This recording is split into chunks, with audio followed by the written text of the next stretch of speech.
Halo semuanya, selamat datang. Perkenalkan, saya Syafa Kornel Manazil dari Teknik Elektro Universitas Mercubuana.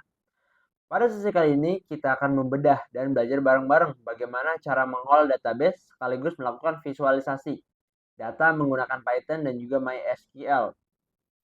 Studi kasus hari ini yang akan kita angkat sangat menarik, khususnya bagi anak teknik, yaitu menganalisis karakteristik dan degradasi performa pada sebuah baterai.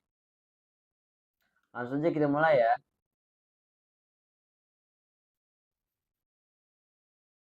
Analisis karakteristik dan degradasi performa baterai berbasis Python dan database MySQL.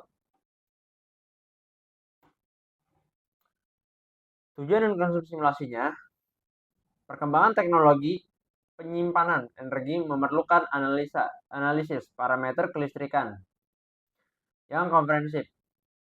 Dataset mentah seringkali memiliki anomali atau duplikasi yang dapat merusak hasil analisis, sehingga diperlukan integrasi sistem basisnya data sebelum pemrosesan secara visual. Nah, apa tujuannya dari simulasi yang akan kita coba ini? Oke, yang pertama adalah mengimplementasikan skema basis data relasional MySQL dengan aturan ketat untuk data cleaning otomatis gitu.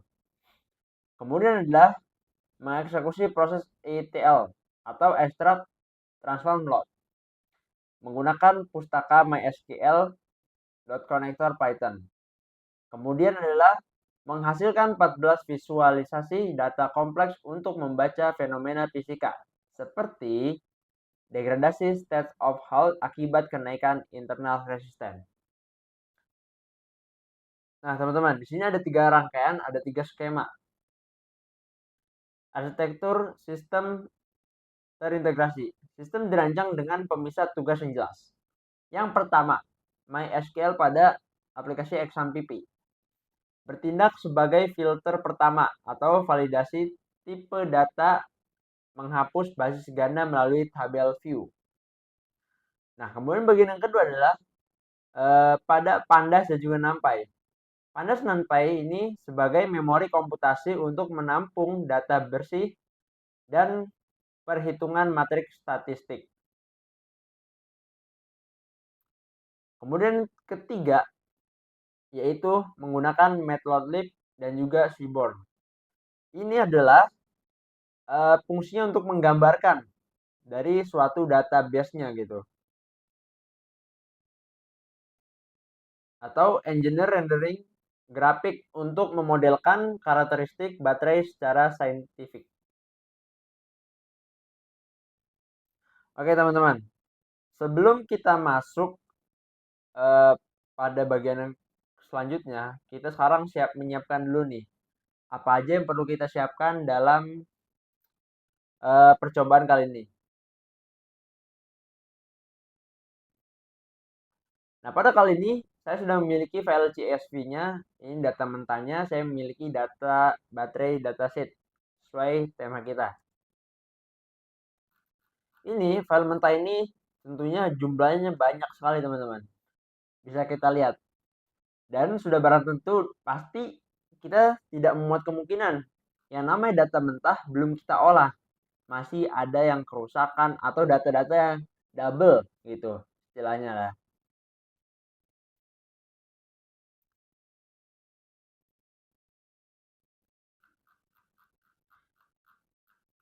Yang nantinya file CSV ini akan kita masukkan pada PHP kita.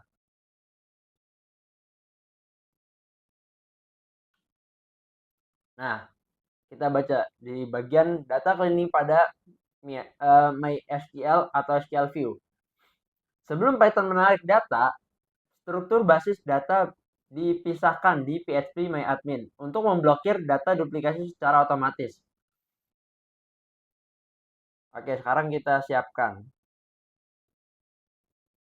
Kita buka dulu teman-teman aplikasi XAMPP-nya.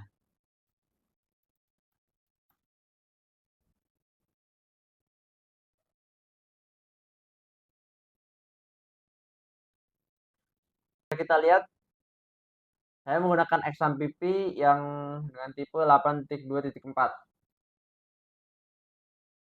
Kita masuk pada bagian manage server. Di manage server ini kita aktifkan. Oh ya, ini masih dalam stopet semua atau belum ada yang aktif. Kita aktifkan di sini hanya dua saja. Yang pertama adalah MySQL database dan juga Apache web server. Nah, kenapa yang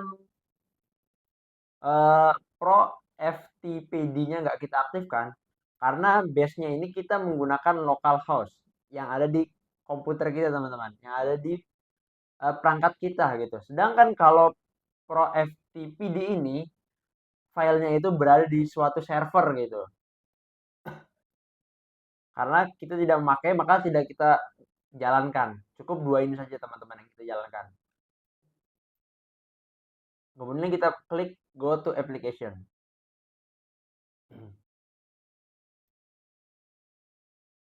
Nah, sudah kebuka. Tampilan awal ketika kita mengklik go to application akan masuk pada browser, teman-teman. Browser bawaan pada komputer kita atau perangkat kita. Nah, pada bagian ini kita klik yang namanya phpMyAdmin. Base-nya awalnya seperti ini, teman-teman. Kalau kita belum menambahkan, nah di sini posisinya saya sudah menambahkan file baru yang bernama pk1. Oke. Kalau teman-teman baru buka, kita bisa klik new, kemudian namakan bebas. Kalian mau namakan apa? Kalau saya tadi namanya pk1. Kemudian ini kita pilih. Mau ditaruh di mana nih, teman-teman? Nah, setelah kita sudah pilih nantinya,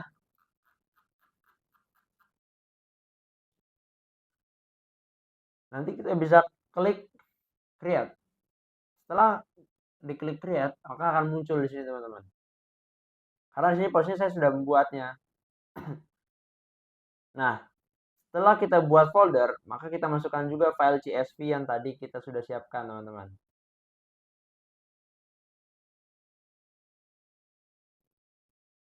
Nah, file CSV ini kita bisa import ke dalam pk1 yang ada di phpMyAdmin. Cara impornya gimana? Mudah saja, teman-teman. Di sini kita klik pk1, file yang kita buat tadi, kemudian klik import. Kita choose file, kemudian kita pilih CSV-nya. CSV-nya baterai datasheet, masukkan, klik. Kemudian paling bawah kita import, teman-teman. Nah, kalau sudah seperti ini, berarti sudah sukses, teman-teman. Bisa kita lihat pada pk1 dengan tabel. Nah, ini filenya. Ini masih file mentah, teman-teman. Masih berantakan atau belum sempurna semuanya lah. Nah, kita lanjut. Di sini saya sudah siapkan code-nya yang akan kita masukkan di SQL-nya, teman-teman.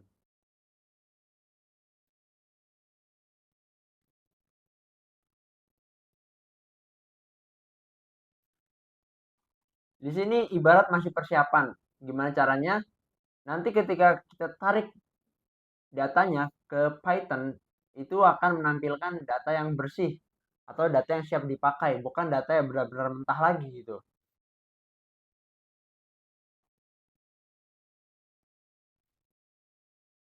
Bentar, agar kelihatan jelas ya semuanya. Oke. Nah, mungkin ini agak kecil ya. Saya sudah menyiapkan di tempat yang lebih besar.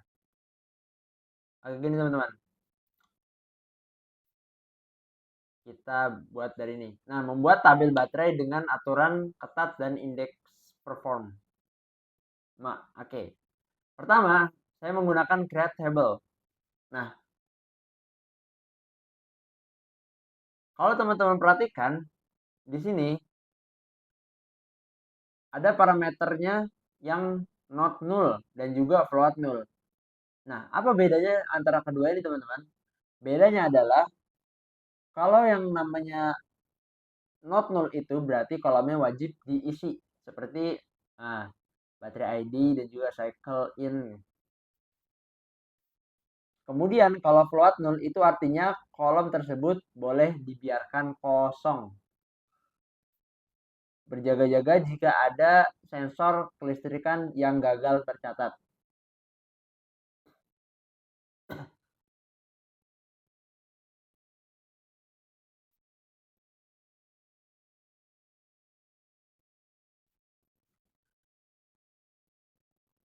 Selain itu juga, untuk menjamin data kita benar-benar bersih, kita menggunakan yang namanya perintah create view.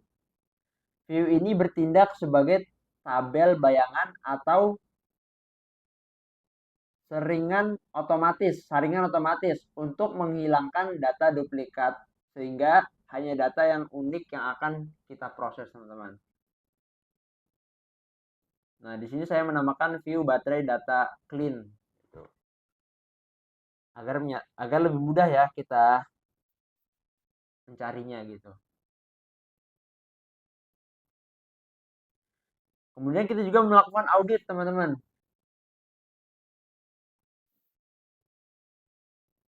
Ini di sini audit kualitas data menggunakan perintah select. Di dalamnya kita menggunakan fungsi count untuk menghitung total baris data. Kemudian juga fungsi as untuk memberikan nama alias pada kolom agar lebih mudah dibaca.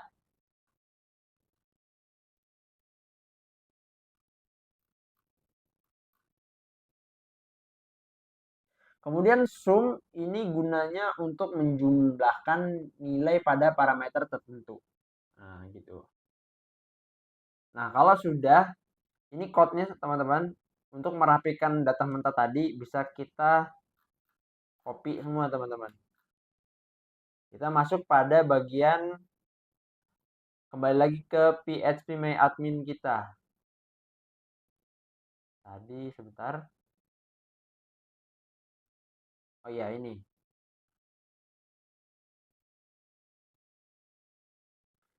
Nah, di sini kita klik pada PK1. Posisinya begini, teman-teman. Klik PK1, kemudian kita masuk pada SQL. Masuk pada SQL, kita paste semua code yang tadi di sini. Oke. Setelah kita paste, kita bisa jalankan dengan mengklik Go.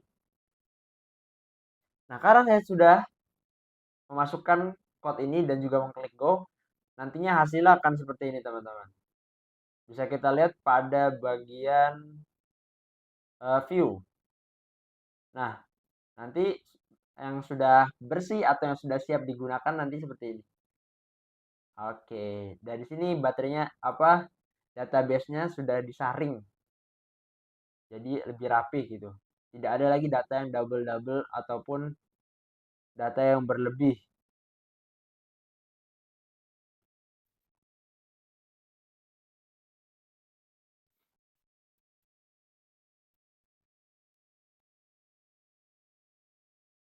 Kalau data CSV-nya sudah siap,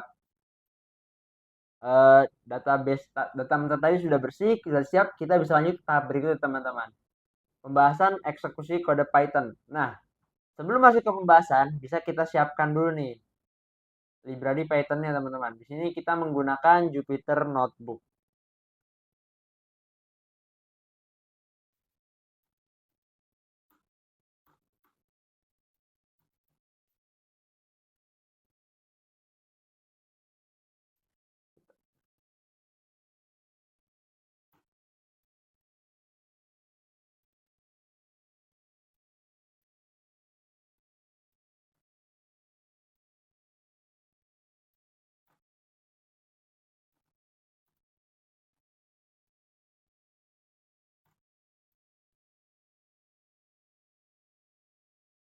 Kemudian kita aktifkan eh, Anaconda-nya.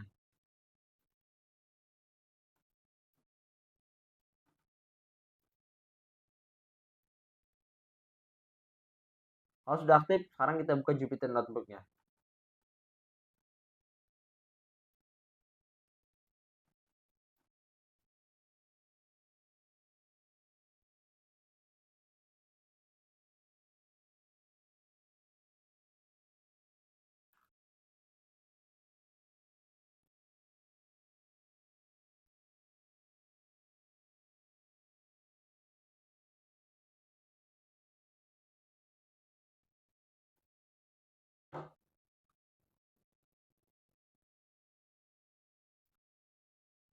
Nah, di sini saya sudah menyiapkan file IPYNB. Bisa kita buka dan kita lihat sebagai library Python-nya. Nah, oke, kalau kita sudah siapkan untuk library-nya, sekarang kita masuk ke pembahasannya, teman-teman. Yang pertama, di sini bisa kita lihat ada yang namanya import library utama. Ada Pandas dan juga NumPy yang pertama. Pandas NumPy ini fungsinya adalah manipulasi data atau tabular matrixnya gitu, teman-teman. Kemudian yang kedua ada juga Matplotlib dan juga Seaborn. Ini kuncinya juga nih untuk menghasilkan visualisasi dari sebuah data. Mesin pembuat 14 grafik visualisasi yang nantinya akan kita buatkan juga di bawahnya. Kemudian ada yang namanya MySQL Connector, jembatan komunikasi Python ke database lokal.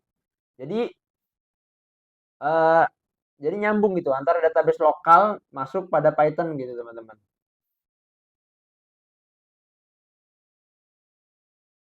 Nah, langkah paling awal pastinya kita perlu yang namanya mengimport library-nya. Nah, dibutuhkan di sini adalah pertama Pandas, tadi kita kan Pandas SPD, ini aliasnya. Kemudian juga import NumPy. Ada juga Matplotlib dan juga Seaborn. Ini untuk menampilkan grafiknya atau visualnya. MySQL Connector dan juga CSV-nya dari SQL-nya. Oke, selanjutnya kita bisa masuk pada import dataset. Kita baca dulu mungkin dari. Nah, data mentah atau ETL-nya. Membaca file baterai dataset CSV secara berurutan menggunakan fungsi kursor execute untuk mengeksekusi perintah SQL atau insert into. Kemudian menyimpan transaksi ke database MySQL dengan connection commute. Kita balik lagi ke code-nya, teman-teman. Nah, di sini termasuknya proses injeksi atau import dataset. Pertama kita atur dulu konfigurasi koneksi ke server localhost. Setelah terhubung, Python akan membaca file CSV baterai dataset ini, lalu memasukkan secara otomatis tabel baterai dataset baterai. Nah, proses ini kita namakan seperti dan proses ini kita namakan injeksi atau import dataset. Pertama, kita atur dulu konfigurasi koneksi ke server localhost, teman-teman. Setelah terhubung, Python akan membaca file CSV baterai kita baris demi baris. Lalu melakukan memasukkannya secara otomatis ke tabel baterai data raw. Pakai perintah insert into. Nah, bisa kita lihat insert into baterai data raw gitu. Biar datanya tersimpan permanen di database. Kemudian perintahnya kita tutup dengan perintah connection commit. Connection commit. Nah, connection commit kita tutup di sini, teman-teman. Ini tahap import dataset atau injeksi atau import dataset juga. Kemudian kita lanjut ke tahap berikutnya, penarikan data bersih atau verifikasi. Penarikan data khusus dari tabel bayangan atau view baterai data clean agar bebas duplikat. Data dikonversi menjadi data frame pandas, memverifikasi keberhasilan dengan memanggil 5 baris pertama dan menggunakan perintah dfhit. Nah, view baterai data clean ini teman-teman, file CSV yang sudah kita code pada bagian SQL yang di awal tadi.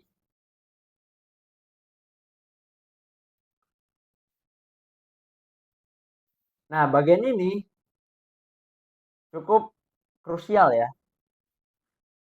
Biar analisis kita nanti akurat dan bebas dari data ganda, kita menarik datanya bukan dari tabel mentah lagi, tapi dari data view dari data view yang udah kita bersihin MySQL tadi, yaitu jadi view baterai data clean. Terus kita buktikan nih, apakah datanya itu beneran udah masuk ke pandas data frame atau belum. Jadi kita buktikan sekarang. Kita pakai perintah eh, display dfhit. Nah, di sini kita bisa lihat display dfhit. Biar dilihat di sini kita hanya memunculkan 5. Kalau lebih dari 5 bisa teman-teman. Di sini kita hanya memunculkan 5 saja. Kita coba ya 20. Oh, salah.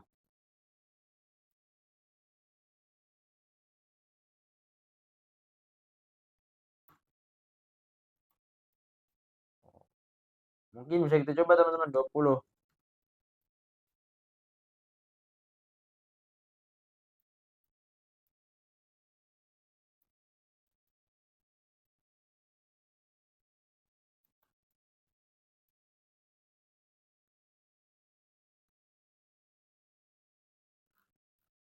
Oh, belum. Sorry teman-teman, belum saya aktifkan dari atas.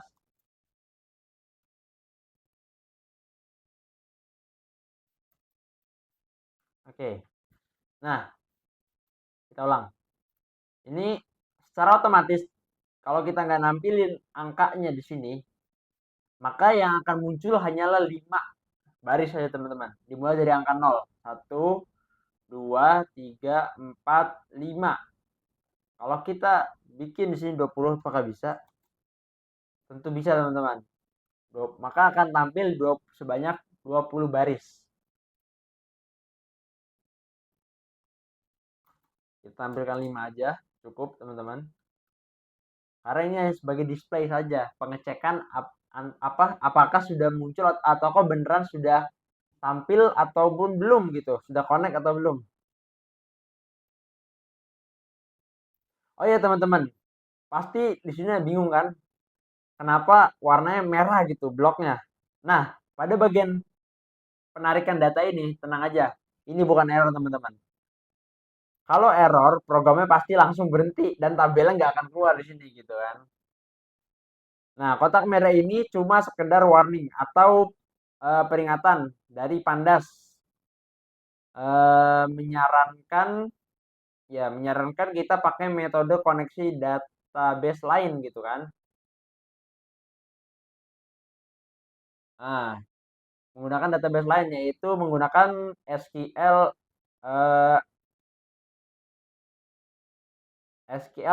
Almi gitu.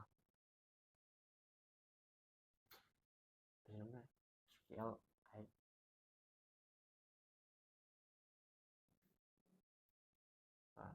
dulu.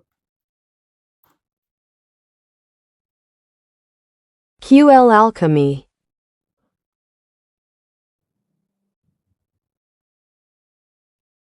Nah, di sini kita disarankan menggunakan database lain yaitu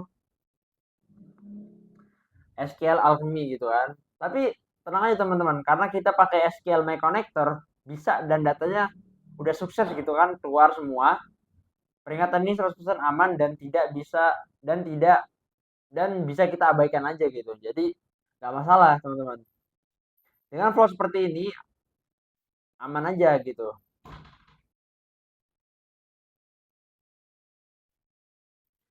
Oke, selanjutnya karena datanya sudah connect dan juga datanya sudah bersih, sudah muncul juga kita tampilkan dengan display DF heat ini teman-teman. Sekarang kita masuk pada struktural yang ketiga. Visualisasi data. Yang pertama adalah kita menggunakan metodenya Matplotlib. Nah, ada 7 grafik dari Matplotlib, nanti juga ada 7 grafik dari Seaborn. Matplotlib dipilih untuk pembuatan 7 grafik pertama karena keunggulannya dalam mengontrol detail kanvas secara presisi, titik ordinat, pengaturan sumbu, dan kustomisasi gaya garis dasar.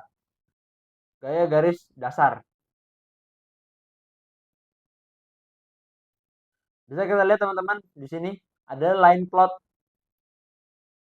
Nanti grafik yang akan kita gunakan yang pertama adalah line plot.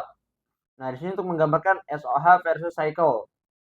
Nah, melacak tren degradasi fisik secara linear, penurunan sel. Kemudian yang kedua adalah kita gunakan scatter plot untuk internal resistance versus capacity, membuktikan relasi hukum Ohm terhadap jatuhnya tegangan.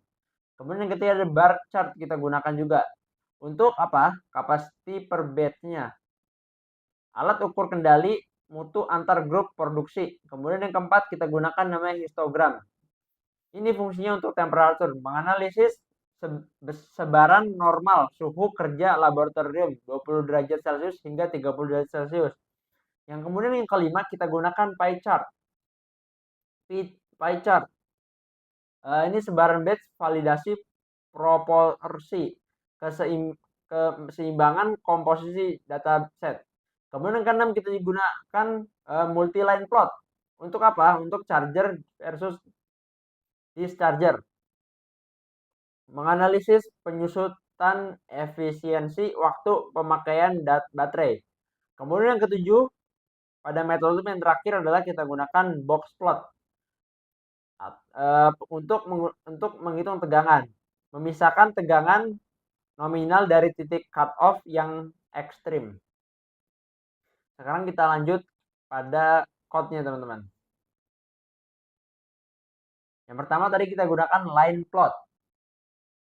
Nah, line plot ini kita menggunakan yang namanya PLT plot untuk memperlihatkan tren linear penurunan persentase kesehatan baterai atau SOH seiring bertambahnya siklus isi ulang gitu, teman-teman. Pertama kita buat juga. Nah, di sini figur gambarnya. Ntar yang akan keluar gitu kan. Ukurannya 9,5 gitu.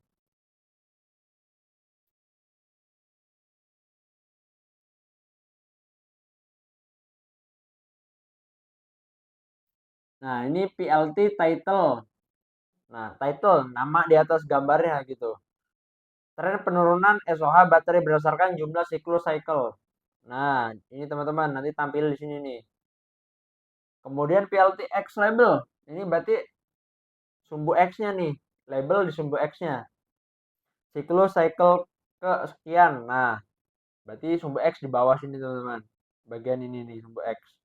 Kemudian juga PLT Y label. Berarti kalau di Y berarti di sini. Labelnya kita namakan state of health atau kesehatan baterai persentasenya.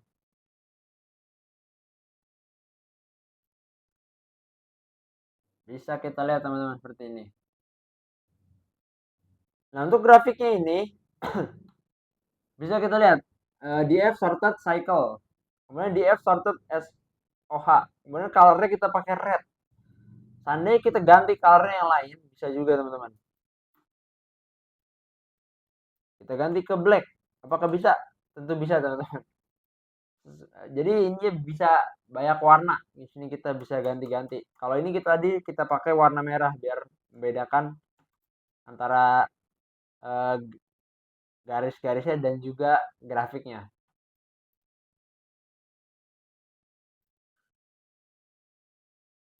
Nah, kita lanjut nih untuk penggunaan yang kedua, kita pakai yang namanya scatter plot. Nah, di sini hubungan hambatan dalam internal resistance dan juga kapasitas baterai. Kurang lebih sama aja untuk plotnya ini teman-teman. Hanya kita menggunakan kita di sini menggunakan scatter plot atau PLT dot scatter ntarnya.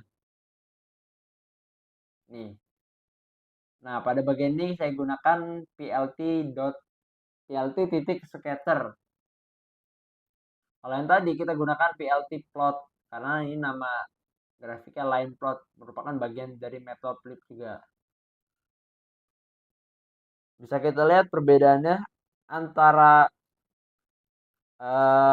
line plot dan juga scatter plot teman-teman. Kurang lebih saya sama yang lainnya. Nah, di sini kita untuk memvalidasi hukum Ohm, di mana kita bisa melihat korelasi negatif antara kenaikan hambatan dalam dengan penurunan kapasitas daya.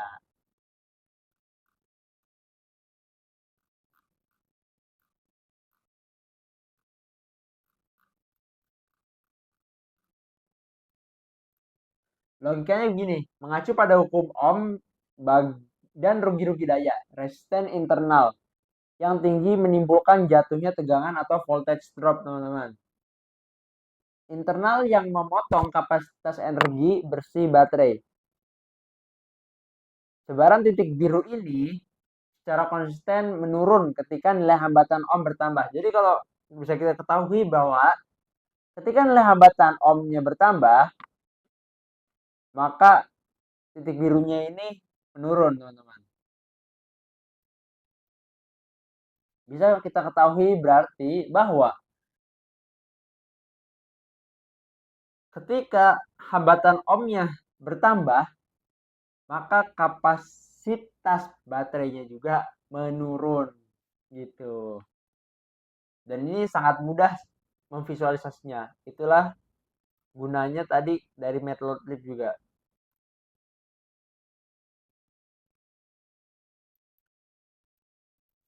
Kemudian yang ketiga teman-teman, kita menggunakan bar chart untuk kita gunakan sebagai rata-rata kapasitas baterai per batch-nya produksi. Nah, di sini yang kita gunakan adalah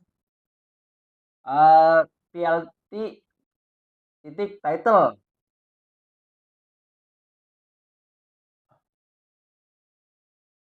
Oh maaf, PLT dot titik bar gitu teman-teman.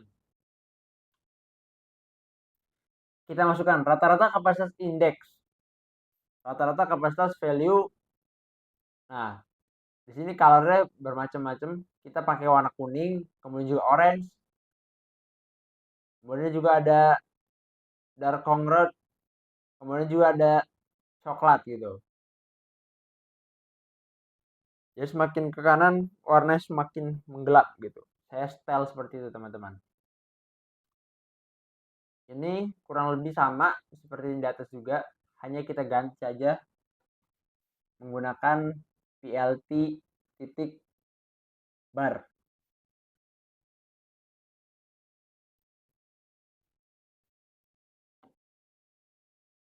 Yang dipadukan dengan mengelompokkan rata-rata untuk membandingkan konsisten kapasitas hasil produksi antar batch-nya, teman-teman. Kemudian kita lanjut ke 4. Di sini kita menggunakan histogram untuk distribusi suhu operasional baterai. Nah, pada bagian code-nya kita menggunakan PLT his dengan parameter bins sama dengan 20.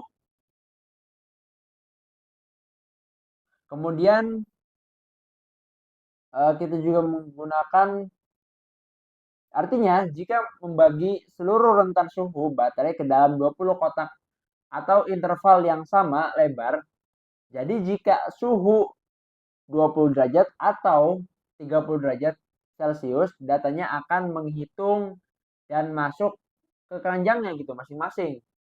Hasilnya kita bisa melihat bahwa sebaran mayoritas suhu kerja ada di rentan normal. Nah, pada bagian kelima saya menggunakan pie chart.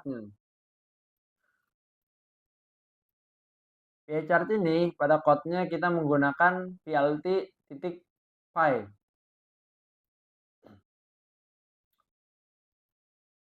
Atau diagram lingkaran, teman-teman. Untuk memvalidasi bahwa proses volume data dari masing-masing batch pengujian suhu seimbang gitu. Nah, ada batch A itu 26,2%. Sedangkan batch D batch B dulu 24,6. Batch C 24,5%. Kemudian batch D 24,5%.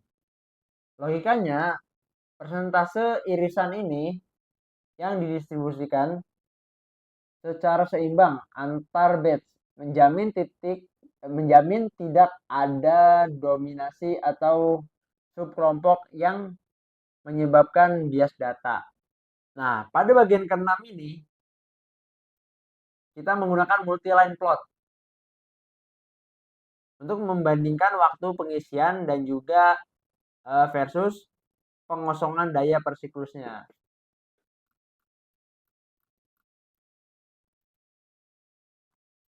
Pada bagian code-nya kita menggunakan plt.plot, plt.plot, tanda untuk membandingkan durasi waktu charger dan juga dischargernya yang dikelompokkan per 50 siklus.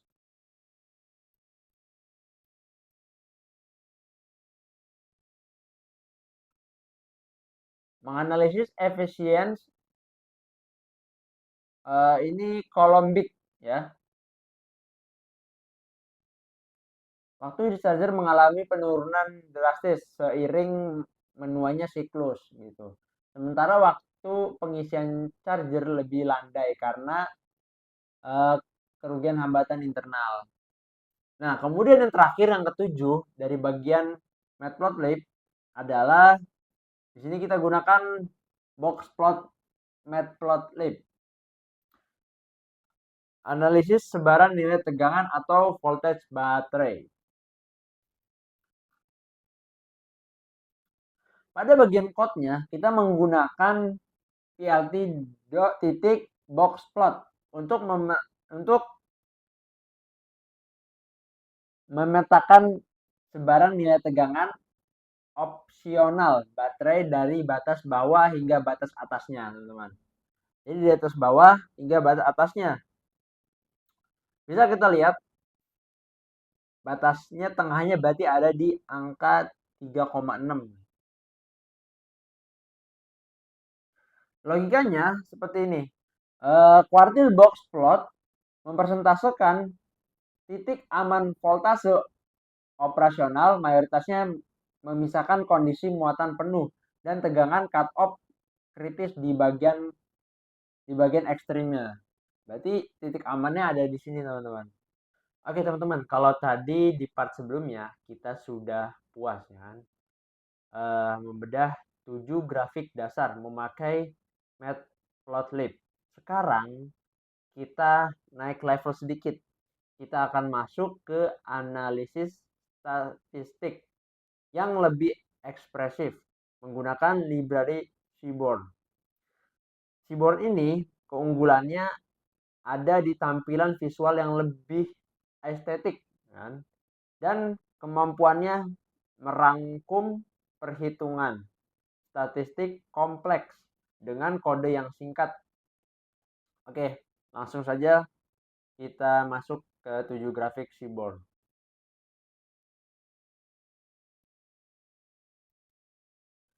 Visualisasi data Seaborn 7 grafik.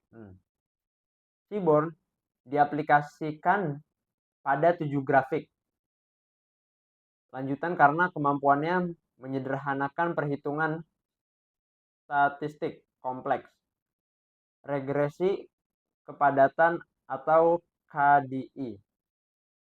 Ke dalam visualisasi estetik tingkat tinggi yang langsung siap dipresentasikan.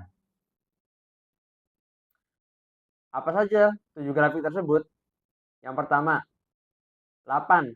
Heat map atau korelasi. Menampilkan koefisiensi relasi multivarian. Misal, relasi kuat, negatif, SOH, dan juga cycle. Kemudian, ada juga kita pakai reg plot atau resisten dan juga SOH. Menarik garis regresi otomatis untuk prediksi kegagalan elektroda. Yang ketiga atau ke-10, box plot. Kita gunakan box plot untuk SOH per batch-nya. Menggunakan palet kategori untuk membandingkan standar deviasi kesehatan produk. Selanjutnya ada kita gunakan violin plot. Temperatur per batch. Mengukur probabilitas kepadatan dan densitas suhu kerja baterai. Ke-12 ada kita gunakan join plot untuk membandingkan capacity dan juga SOH. Analisis scatter margin histogram secara simultan.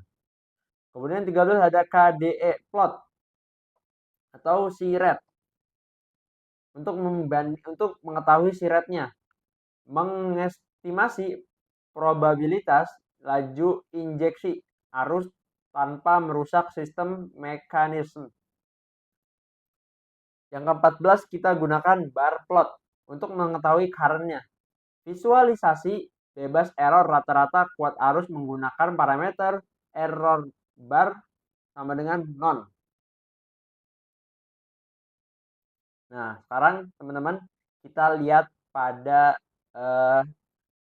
di library-nya Python. Oke, baik teman-teman. Sekarang kita sudah masuk pada library Python-nya di Jupyter. Nah, pada grafik yang pertama, ini adalah heat map korelasi hubungan antar semua variabel numerik baterai. Ini namanya heat map korelasi ya. Nah, grafik ini ibarat radar diagnosis kita. Kalau teman-teman perhatikan, ada warna biru gelap yang nilainya min 1,00 di persilangan antara variabel cycle dan juga SOH. Ini membuktikan korelasi negatif yang sempurna. Semakin sering dicas, kesehatannya pasti merosot. Sebaliknya, ada nilai positif di antara hambatan dalam dan suhu kerja.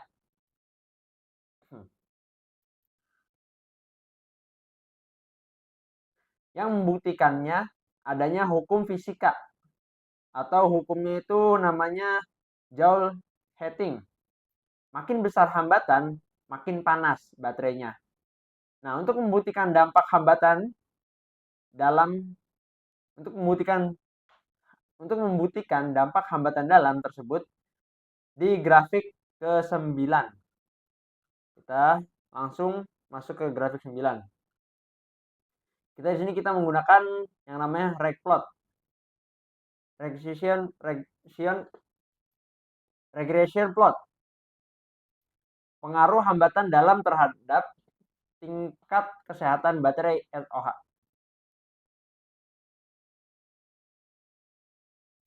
Kita buat regression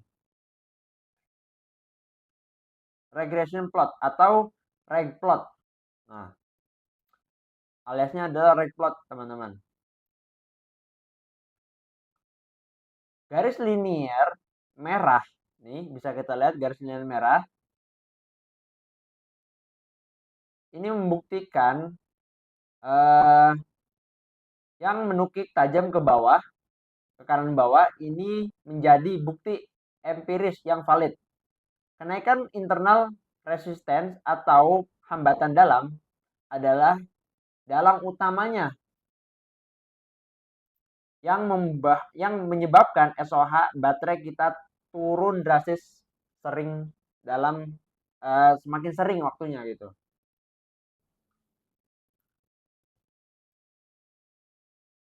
Kemudian kita lanjut pada grafik berikutnya. Di sini kita menggunakan box plot Seaborn. Distribusi SOH di setiap batch produksi. Kita punya box plot versi Seaborn. Di sini ya bisa kita lihat teman-teman, membandingkan distribusi SOH di antara batch produksi pabrik.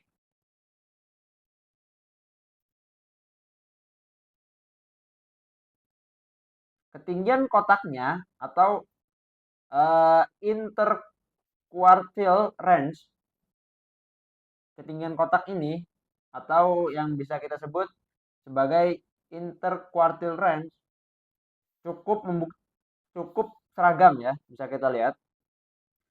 Membuktikan mutu produksinya stabil. Fun fact-nya sedikit buat teman-teman semua yang coding, di sini saya menggunakan menambahkan parameter hue. Nah, parameter hue.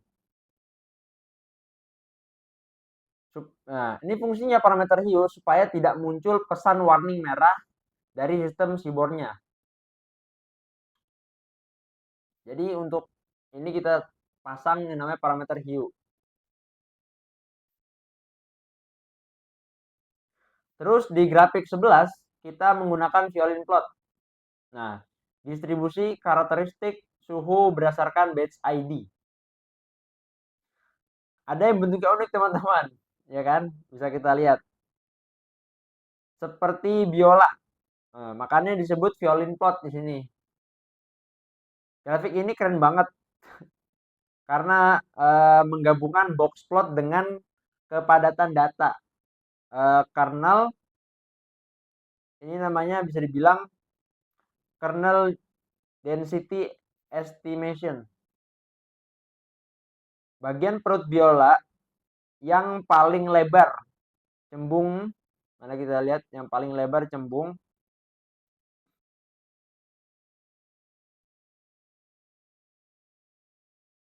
Yang paling lebar dan cembung ini menunjukkan rentan suhu operasional yang paling dominan atau paling sering dialami oleh sel baterai ID setiap batch-nya.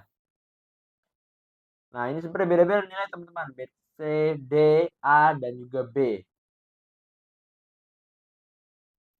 Masuk ke grafik 12. Kita menggunakan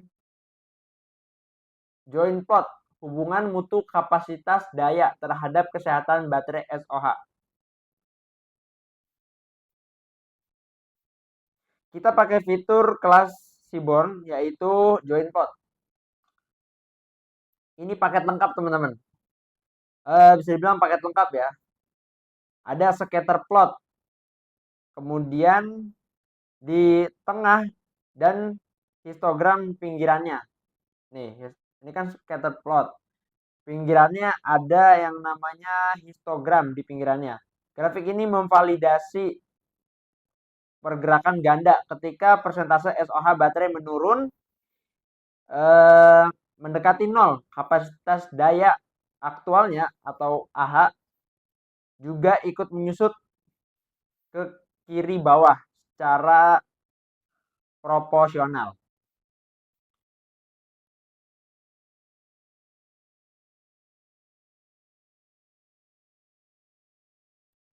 Kemudian 13 kita pakai KDE plot, kernel density estimate. Analisis kepadatan laju arus baterai, CRED. Nah, kita lihat nih. Kita pakai KDE plot, gelombangnya yang diwarnai orange. Ini kita pakai warna orange, teman-teman. Bisa kita lihat. Saya masukkan colornya orange. Ini memvisualisasikan seberapa sering suatu nilai CRED laju arusnya gitu digunakan saat pengujian. Puncak tertingginya menunjukkan CRED, berarti puncak tertingginya kurang lebih di sini teman-teman. Di sini ya. Optimal yang aman digunakan tanpa memicu kerusakan internal baterai akibat efek thermal runaway. Nah, kita masuk ke grafik yang terakhir 14. Grafik 14 adalah kita gunakan bar plot Seaborn. Rata-rata arus atau current yang mengalir berdasarkan batch ID gitu. Ketinggian grafiknya yang rata ya, bisa kita lihat nih hampir rata sebenarnya teman-teman. Dan seragam ini membuktikan bahwa pasokan arus pengujian ini semua batch dikontrol dengan sangat presisi oleh instrumen lab. Oh ya, di kodenya saya menggunakan parameter pada kodenya ini saya menggunakan parameter ini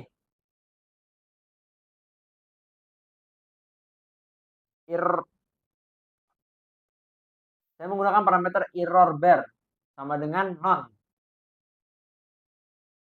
Bisa kita lihat saya menggunakan parameter error bar sama dengan non sebagai update dan dari versi lama supaya kodenya tereksekusi mulus tanpa ada warning.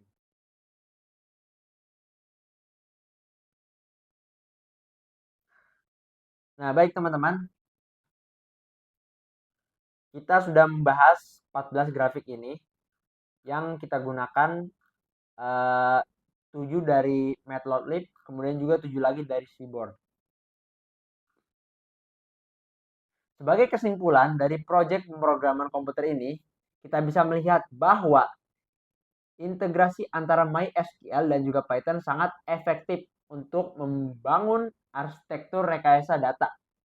Di sini kita menerapkan konsep ETL, Extract Transform Load. Secara nyata, MySQL berperan penting memfilter dan membersihkan data duplikasi secara otomatis di level database menggunakan fitur view. Kemudian Python melalui library pandas tinggal menarik data yang sudah terjamin bersih tersebut untuk memvisualisasikan menjadi 14 grafik yang sudah kita terapkan, yang sudah kita eksekusi tadi bersama di library Python menggunakan Jupyter. Ada yang namanya Matplotlib dan juga Seaborn. Hasilnya, beban komputasi menjadi lebih ringan, analisis lebih akurat, dan program kita menjadi stabil tanpa error, teman-teman. Nah, mungkin coba kita bisa lihat di file presentasi kita agar lebih jelasnya. Oke. Oh, di sini ternyata ada 2 kesimpulan, teman-teman. Kesimpulan karakteristik data baterai. Nah, yang pertama, kehandalan basis data menggunakan SQL View sukses berperan sebagai filter tahap pertama dalam ekosistem data science.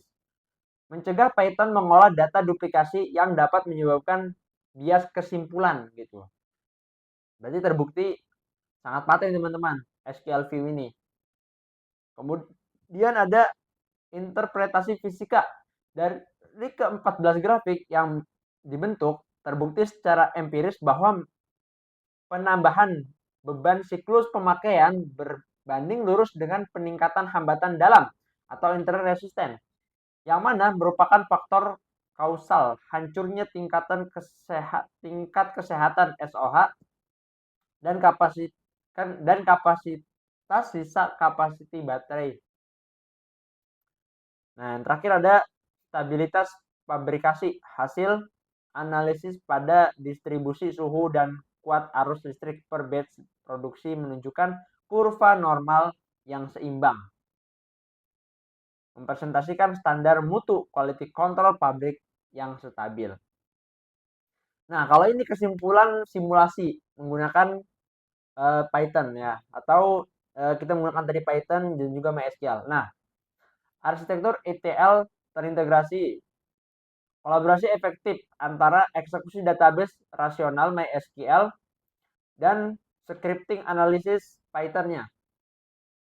Kemudian data cleaning otomatis.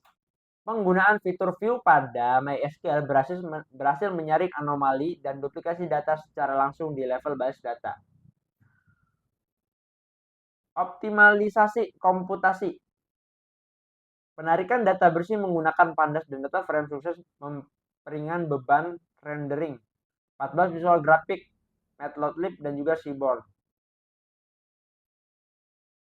Keandalan sistem. Pemisah tugas antara layer penyaring database dan layer analisis menghasilkan sistem pengelolaan data yang terstruktur, efisien, dan minim error. Coba kita lihat, ternyata sudah habis teman-teman.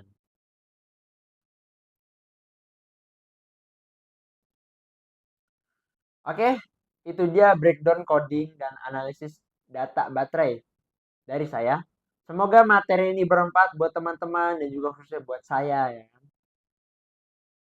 Buat teman-teman khususnya lagi mengeksplor data kelistrikan, terima kasih sudah menonton videonya sampai habis. Jangan ragu buat tanya atau diskusi bareng di kolom komentar ya. Saya Syafaq, pamit undur diri. Terima kasih dan sampai ketemu lagi di project coding selanjutnya.